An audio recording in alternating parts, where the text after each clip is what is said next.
지금의 하락이 10년 뒤 복리 곡선에서 얼마나 작은 흔적이 되는지 바라보기. 증시가 떨어지면 누구나 마음이 흔들려. 계좌가 빨갛게 보이면 냉정했던 사람도 흔들려. 근데 장기 투자를 오래 한 사람들은 공통적으로 이렇게 말해.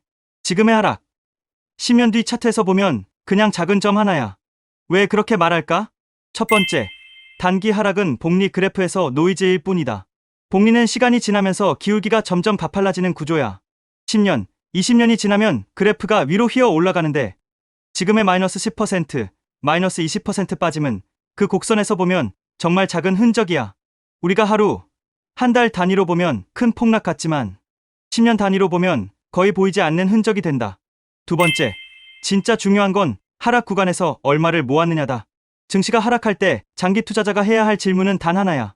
지금 이 하락에서 나는 얼마나 싸게 쌓고 있는가?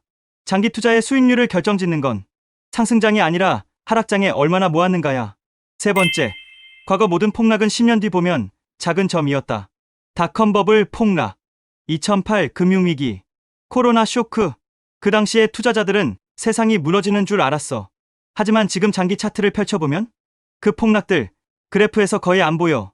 왜냐하면 시간이 지나면 본질 가치와 복리가 모든 단기 충격을 덮어버리거든.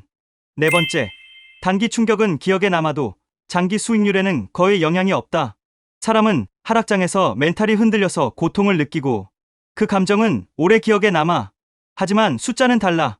잠깐의 마이너스 20%는 10년 누적 수익률 150%에서 200% 사이에서는 거의 영향이 없어. 데이터적으로도 그렇고 심리적으로도 그렇고 하락장을 대하는 태도는 장기 투자의 성패를 결정해. 다섯 번째, 그래서 장기 투자자는 시점보다 시간에 베팅한다. 하락 시점이 언제였는지, 어디에서 샀는지, 그건 시간이 지나면 거의 의미가 사라져. 중요한 건 얼마나 오래 모았는가야.